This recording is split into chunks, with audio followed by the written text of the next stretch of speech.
Welcome, Datin. Shall we begin to sharing our ESG session? I think let's share about the ESGs. What is all ESG about? Yes. Thank you very much, Edward. Yes, today we will look at ESG. We will look at the definition of ESG and also what it means to businesses. Especially today, we are looking at small to medium enterprises. We want to understand how ESG impacts their businesses. And when we look at impact to businesses, we also want to look at what are some of the risks if you don't manage your ESG well. And then we also want to look at what is Malaysia's commitment to sustainable development, as well as some of the initiatives that the government has put in place to enable companies to be more ESG savvy. And then the last part, we will look at some case studies on how much work AGV has done to assist companies in their ESG journey, as well as looking at some of the cases where when you have situations where there is pollution to the environment and some of the SMEs are impacted. We also want to understand how these risks can affect businesses. Now, if we start off by a definition by ESG, now what does ESG stand for? Now, E is for environment, S is for social, and G is for governance. Now, when we look at environment, what do we think of? Now, from a business perspective, environment refers to air emissions. You would have stack emissions arising from your manufacturing operations. It could be effluent that you discharge from your effluent treatment plant. It could be your climate change related aspects, for example, greenhouse gas emissions, and it also could refer to your waste management practices. So environment covers these elements, as well as elements such as biodiversity. When we look at the social component, now social is the human component of businesses. So when you look at the human component of businesses, you have internal stakeholders and you have external stakeholders. Now the internal stakeholders refer to your employees. Now no businesses can actually have long-term sustainability without having a strong workforce, a knowledgeable workforce, a workforce that has been trained. So when we look at the social component and the employees, and then when we look at the external stakeholders, we look at communities. So how are businesses assisting communities where they operate in? What are some of your corporate social responsibility programs? So that is your S component. And then when we look at governance, which is the G component, that looks at how transparent you run your business, the ethics, the integrity, how much of transparency in transactions, in your procurement processes. So that covers the governance component. So E, S, and G, they are basically the three pillars for sustainable development. Thank you so much, Datin, to explain the definition of ESG. That's a very clear explanation on ESG. Can we see what is Malaysia's commitments towards the ESG? Yes, that's right. Now, sustainability has always been embedded in our national development plans. And if we look at the 12th Malaysia Plan, which was released in 2021 and basically covers the period of 2021 right up to 2025, the plan sets a strategic direction to achieve the objective of a prosperous, inclusive and sustainable Malaysia. So in this development plan, if you look at chapter 8 and chapter 9, these are two chapters that basically zoom into elements of ESG or sustainable development. Now in chapter 8, it talks about advancing green growth for sustainability and resilience. Now when we talk about green growth, we are talking about businesses thriving profitably, while at the same time making sure your ESG elements are also managed well.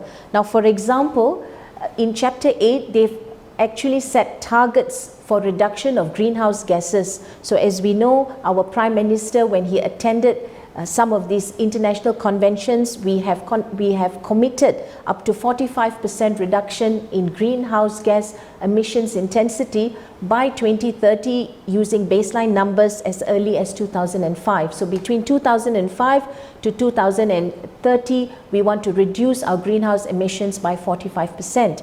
And similarly, with respect to procurement, the government wants to see green procurement. So what do you mean by green procurement? Green procurement means ensuring that the procurement process is transparent, and we also ensure that the supply chain that you engage is also green, meaning to say, sometimes, companies, when they issue tenders for suppliers, they have what we call as a supplier assessment. So in the supplier assessment, we want to see ESG elements included. So we want to also know how well are our suppliers performing. Because when we talk about ESG performance, it's not just our business, but it's also our entire supply chain that needs to be ESG. So the government is looking towards achieving 20% green procurement in its own tendering processes. Then it also talks about gazetting forest reserves up to 20%, also ensuring that coastal and marine areas are protected by 20% within this 5-year plan. And similarly, if you go to chapter 9 of the Malaysia plan, it talks about energy sustainability. So here we talk about having more renewable energy in our energy mix. So currently we get our electricity supply from the national grid, and in the national grid, the renewable energy percentage is only 18%. And as we move to a more carbon-free nation, we want to increase our renewable energy mix. And the target here is up to 31%. So you see a lot of solar farms coming online. You find businesses, putting solar farms on their rooftops, investing in solar. So this is one of the forms of renewable energy. Of course, we also have hydroelectric dams. So it is hoped that within this 5 years, we can increase our renewable energy mix. So, Edward, if you see, the government of Malaysia has made very serious commitments, because it's not just talking about commitments, but it's actually having targets to achieve in the next 5 years. No wonder I saw a lot of businessmen when I met them, right? Some of the supply chain businessmen, they started to ask, hey, Edward, do you know anyone that can do ESG? I need to go for ESG because for the tendering process, like that thing you mentioned, they must go through the requirement of ESG. That the ESG requirement must be there in order for them to go for the tendering process. That's very true, because even we see this when we assist clients in the tendering process. Large engineering companies such as even Gamuda Berhad, they actually look for ESG elements. So now the supply chain needs to be green. And why is this important to the SMEs? Because you make up the supply chain of large companies, and that is why it is very important for SMEs to also take a look at your ESG performance. I see. All right. I understand there's a paragraph I read from the news, from one of the articles. United Nations ranking, they have this sustainable development ranking, and from 193 countries, Malaysia actually ranked 65 out of 193, and Singapore basically ranked behind us. This is something puzzling me. Why a very advanced country, and I think in terms of reach of the country is very rich education wise, Singapore doing a lot more better than Malaysia. But in terms of sustainable ranking in under United Nations, right, we rank better. What did we do right? Okay, so so Malaysia is a member state of the United Nations. So as a member state of the United Nations, we are also aligned with the aspirations of the United Nations. And in 2015, the United Nations came up with the 17 goals of sustainable development, which is leading towards an aspiration of 2030 agenda. Okay, so this is an agenda set by the United Nations, and the UN is basically calling out to governments globally to implement the 17 SDGs so that we can meet certain goals and targets, and countries and businesses can be more sustainable. So Malaysia has adopted the 17 goals, Edward. So if you see, we have 17 goals, and what Malaysia has done is under the economic planning unit, the government has identified various government agencies to take up different SDGs. For example, if you look at SDG 14, SDG 15, that talks about life on water, life on land, and 13 looks at climate change. So 13, 14, 15, these SDGs come under the Department of Environment. And similarly, you have Department of Town and Country Planning adopting SDGs like 11, which is sustainable cities. And we want to build low carbon cities. Many of you may have heard about Kuala Lumpur going towards becoming a low carbon city under DBKL's aspiration. Putrajaya is a low carbon city. Kuching is also going towards low carbon city. So Malaysia has done a lot. So I'm actually not surprised that we are doing better than Singapore. The other point also, Edward, is that Bursa Malaysia required listed companies to start disclosing their ESG performance much earlier than the Singapore Stock Exchange. So you find that the level of awareness has, I would say, started earlier in Malaysia than in Singapore. Although, Singapore has its own plans and their own development. However, because we started earlier, perhaps we are at a better situation than Singapore at the moment. All right, thank you, Datin, for explaining that. Since Datin, you talk about Bursa, maybe perhaps we can look to what is actually Bursa doing. What's the requirement that the SME or even the listed company, right, they actually need to comply if actually come under this ESG component? Sure. So on this slide, we look at the requirement for listed companies to comply with ESG reporting. Now, in December of 2015, Bursa Malaysia released as part of their listing requirements for public listed companies to disclose their ESG performance. So when you talk about disclosing the performance, you are basically asking companies to talk about their ESG. What are they doing in terms of ESG in a very balanced manner? The report will need to be prepared to show the challenges as well as their, the programs that are running very well. Now, if you look at annual reports, okay, in the past, annual reports typically only looked at bottom line. So you'd have a lot of information on the financials, you'd have your profit and loss, etc. Mostly or almost all of it related to the financials. And then came the era of CSR reporting, corporate social responsibility, because Bursa then required companies to say, how much are you contributing back to the community? You are making so much of money, so what does the community get in return? So then it came to an era of CSR reporting. And after CSR reporting in 2015, Bursa said now you are going to also report on your environmental performance as well as governance. As you know, big listed companies as well as GLCs sometimes get into scandals because of governance related issues. So this is one of the reasons why Bursa has put this in place. Now the other reason is also because of investors. When investors come from outside of Malaysia to invest in companies in our stock exchange, they want to look at the performance, ESG performance of companies. Because investors today, whether it's institutional investors or private investors, they don't want to invest in a company that is causing environmental damage, that is infringing on human rights, that has poor governance. So you don't want to be investing in something like that. So this is one of the reasons why Bursa has asked listed companies to report on their ESG disclosures. Now, Bursa has 2 guidelines, so companies actually can look at these guidelines. They tell you how to report, they talk about the framework, and of late they have a lot of emphasis on climate change. Edward, like you see, you have increased flooding events, you have very bad storm, we have these flash floods in the city, all these are climate related. So, there is a lot of emphasis on climate change. Now for SMEs, currently there is no requirement, okay, because SMEs, firstly, you're not covered under Bursa, and secondly, other agencies so far have not imposed anything. However, this year, it's very interesting, the Ministry of Environment and Water, they have come up to say that SMEs must also start disclosing their ESG performance. And this is also supported by Capital Markets Malaysia.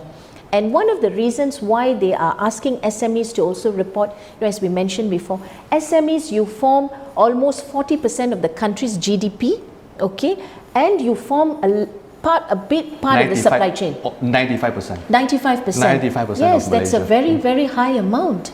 So, and they also form the supply chain. So that is why now there is a trend. Capital Markets is leading this, and they've already presented this to Ministry of Water and Environment.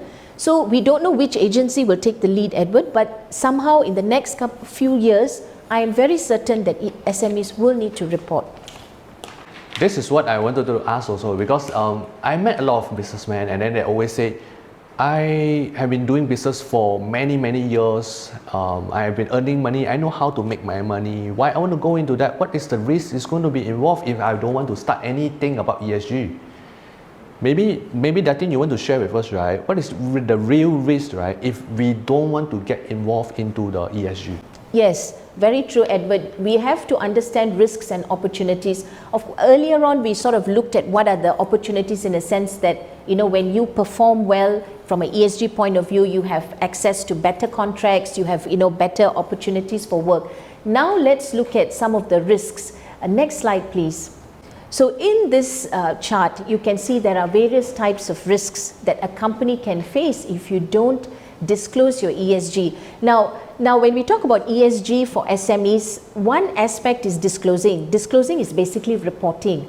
But more than reporting, what is important is implementing, you know, Edward. Yep. We don't want greenwashing. Execution. Yes, execution. We don't want greenwashing. A lot of companies in the past do a lot of greenwashing. Greenwashing means not walking the talk. They have a very beautiful report. It also happens with public listed companies. You have a very beautiful report, but in the end, you are not implementing. So here we want to advocate, you must implement, okay? So let's look at some of the risks. Now, the first is physical risks. Now, physical risk is basically risk or damage to assets. Now, the recent floods, the one that we had last year in December, now based on some statistics and information from insurance companies, they say the losses was up to 2 billion ringgit Malaysia in losses because of the flood in Klang Valley. You know, property losses, vehicle, businesses couldn't operate, and some of the homes, they basically lost everything. And a lot of people didn't insure their cars, their houses for flood events. So you find that there is physical risk, there is damage to asset, and that involves money. You know, the other day I was talking to one of the victims of this flooding in Shah Alam. He lost 5 cars and 2 floors of his house are totally damaged. So this is your physical risk. The second is actually your reputational risk. Please put, your reputational risk. So the reputational risk is where the company loses its name when an ESG issue comes up. Now, for example, later we have some examples, but I'll just give you one. Recently, Sine Darby, you know, there was issues that came up in the newspaper, in the social domain, to say that the palm oil from Sine Darby is now banned for export to US simply because there are infringements to human rights and biodiversity issues. So that's your reputation, you know. You don't want to be a company that is, you know, loses its reputation. When you lose reputation, you lose investors. You lose investors, your business is affected. So it still goes down to dollars and cents. Okay, the third is regulatory risk. If you don't comply, for example, some of you have operate manufacturing facilities, you have your effluent discharge, you have your emission discharge. If you don't manage these emissions, DOE will come and slap a compound on you. And that again translates to money. So it's regulatory risk. Or they could shut you down. And when you shut you down, you cannot operate for a period of time, and that is, you know, financial losses. Then we have what we call as exponential risks. Now these are more large-scale risks that comes out of a catastrophic event. Now a catastrophic event, I would say, is something like a tsunami. When we had the tsunami in 2004, that's a catastrophic global thing. You have a lot of damage to assets, life, loss of life. So these are risks from climate change. So that is why we say we need to start thinking about how we can reduce our impact to climate change. And finally, the last risk is transitional risk. Transitional risks are risks that are transient risks, you know, they come because of changes in policies and government regulation. Now there's a lot of push for electric vehicles, right? You know, because people want to reduce fossil fuels. So if the government slaps a kind of a requirement to say that only electric vehicles are permitted into the city for a certain period of the day, so it affects you because you are not prepared. Your fleet of vehicles are not EV. You are not future prepared. You know, so that is why you need to look at this risk and think about your ESG. All right, thank you so much for explaining in detail what is all the risks all about. I think since you talk about that, Datin, about the real case, right? Maybe we want to straight go to the real case to share with the audience. If you are the SME, you're not like what Datin said, even though you are not public listed company, right? But you are still subject to some of the risks. Let's see what's the risk will we get involved. Yes. We have some good examples. So here we see, this is the example I talked a little bit earlier about Sine Darby. And the one point here is that the share prices dropped by 3.5%. So here, this is where, as I mentioned earlier, it affects your bottom line. So some people think that, environment, social and governance has nothing financial about it, but it has everything to do with your financial performance. Now let's go to the next slide. Now this is a case where, there were 8 people were detained because of pollution into Sungai Selangor. Now, we know we have been suffering water cuts. Klang Valley has been having water cuts the last 2 years. And if you see the reason for it, they always say water treatment plant shut down. And then when you ask why was the water treatment plant shut down, it was because there was either odor or color in the incoming raw water. We have raw water pumping stations along Sungai Selangor. So when the intake, the water quality is not good, they stop the treatment plant. No wonder this is the real reason that affected our day-to-day life. That's right. So again here, there is a financial aspect to it. When businesses cannot operate because water supply has been cut, whether it is a small business or a large business, you are reliant on water supply. Households cannot operate, and some parents may have to stay home and cannot go to office. So again, productivity is affected. So it affects us monetarily. As much as we don't realize it, it affects us. And the one thing in this particular case that I want to share is that 8 people were actually detained.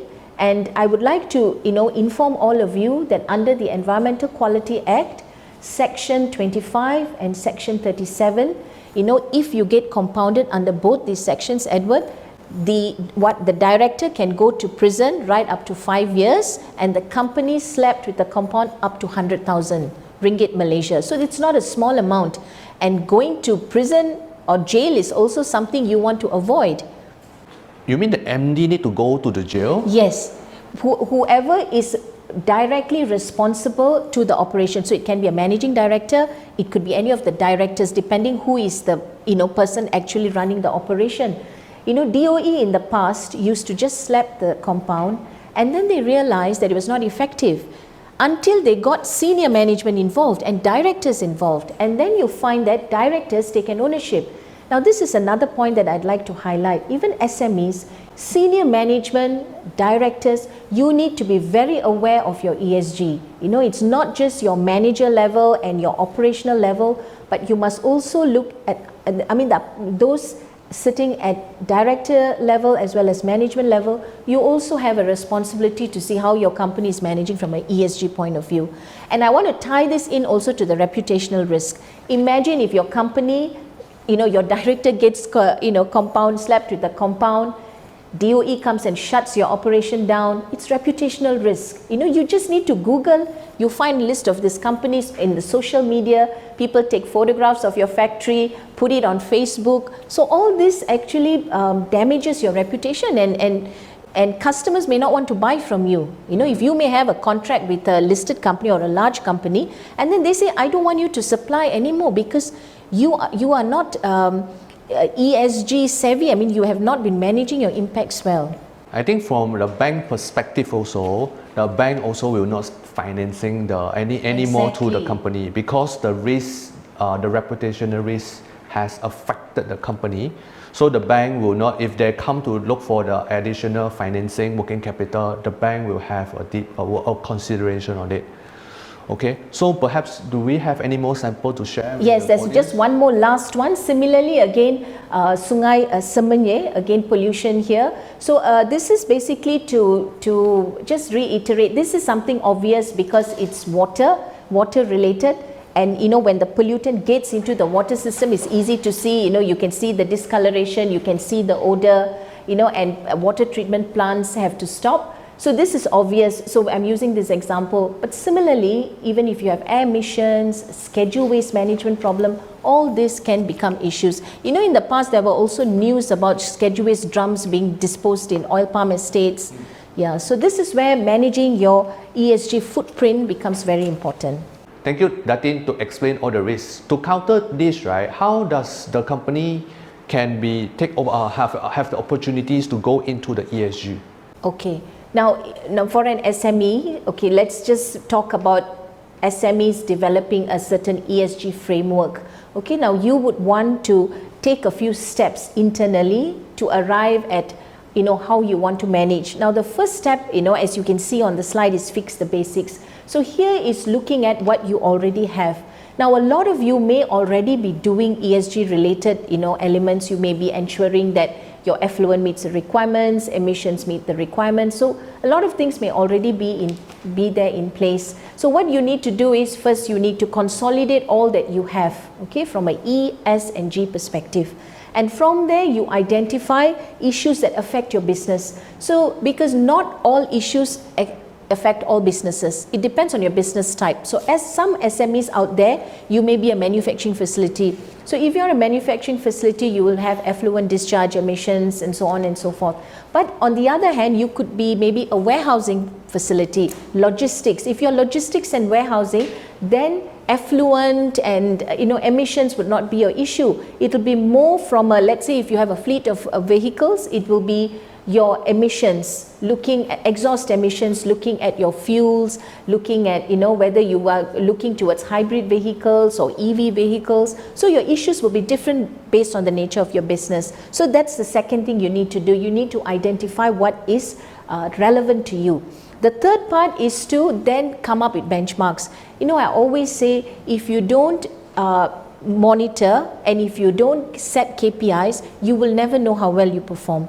So you must start having KPIs, which is key performance indicators. You must have certain targets. You must try to benchmark like for like. Like for a lot of our clients, when we start off the ESG journey, we benchmark with their industry peers. Because when you are in the same industry, you want to be similar with the leading company in your area. So we do benchmarking exercise. From the benchmarking exercise, then we come to planning actions. So we come up with an action plan.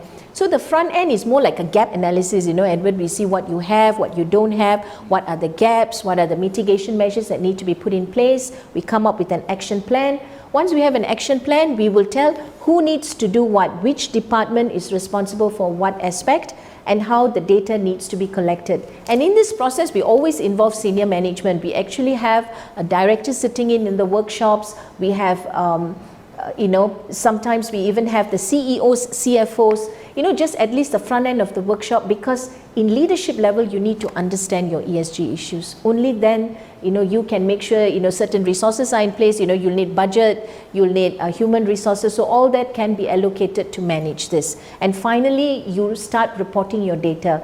Now, even though SMEs at this moment are not required legally to report your data publicly, but it's a good practice, Edward. You can have your website, you have your dashboard on your website. You can have one item in your menu bar for ESG. And investors then go to this menu bar and see what you're doing. Now we have a few clients who are actually SMEs. They are not listed companies, they are SMEs, but they have asked us to prepare an ESG framework, ESG report. So you can see that trend, even if it's not mandatory, some SMEs have very good awareness that this is coming and they're sort of preparing themselves. I think it relates back to the governance that you mentioned, the G part, whereby Yes. the senior management, the business owner, the board of director, the director, executive director, they're taking care, they are concerned about their business. Yes. So that's why that's involved. Even though SME, not listed company, not requirement,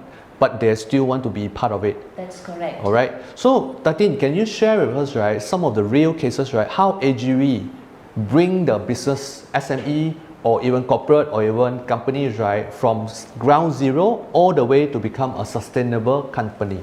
Okay, sure, Edward. Now, we've worked with many clients. We've worked with government-linked companies, we've worked with public-listed companies, and we've also worked with SMEs. Now, here I have two examples. The first example is actually a public-listed company. So I would like to share here from Kumpulan Perangsang Selangor, so KPS Berhad.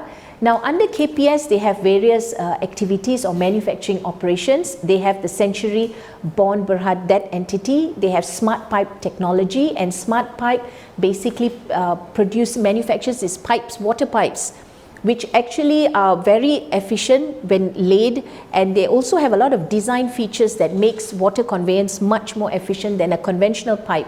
And also King Coil mattresses. A lot of you are familiar with King Coil mattresses, and Aquaflow, as well as CPI. CPI is an electronics company.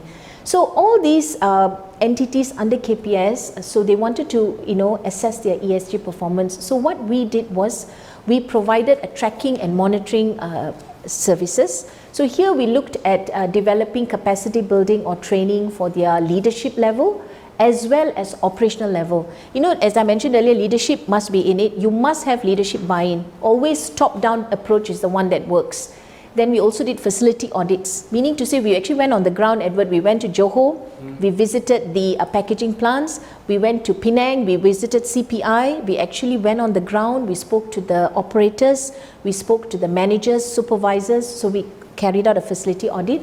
We identified all the gaps. So we reviewed their operations, looked at their gaps, and said you need to put this in place. We also developed KPIs for them for a 5-year plan. So this is their 5-year ESG roadmap. So in 5 years, they need to achieve certain milestones. And finally, we also have an action plan, which is submitted again to their directors. So the directors know, okay, this is our action plan for ESG for the next 5 years. So for this, right, is this report going to be submitted into Bursa?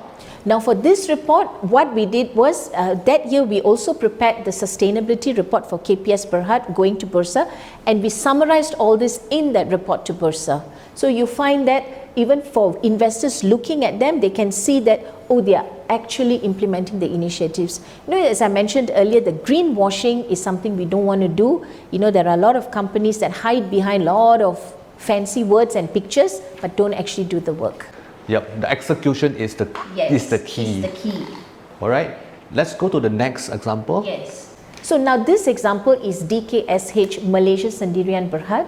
Now this company is not a listed company, but it is a large conglomerate on their own. They have various business divisions. They are mostly into contract manufacturing. So 4 key areas that we looked at for DKSH is climate action, waste management, water efficiency. And again, similarly, Edward, we visited their Buttercup plant in Shah Alam. You know, this is the oldest one of the oldest plants in Malaysia, producing our Buttercup butter. And then we also visited their warehouses, and we are also auditing their facilities, few facilities outside of Malaysia, in Thailand, in China, Korea, as well as Australia. So here we are reviewing similarly their operations, coming up with KPI, and they want us to build a sustainability roadmap. As another thing I want to tell all of you out there, this doesn't happen overnight, okay? So it is a journey. Sustainability is a journey. It evolves with time. So take it one step at a time. You don't have to feel you need to do a lot at one go. So do a 5-year roadmap, see what you can do year on year. As long as you show progress and commitment, investors are very happy. And banks are also very happy, I think. Yes, the bank definitely will be happy to see companies starting to practice ESG. This is actually very benefited to the earth as well for the business to be more sustainable. I think here come the end of the sharing session. Thank you so much, Datin, for sharing all the risks involved, the opportunity, and also how the SME, even a corporate company, can go into sustainability. You're most welcome, Edward. I think we had a fruitful session, and we hope that the participants have gained some insight on ESG awareness.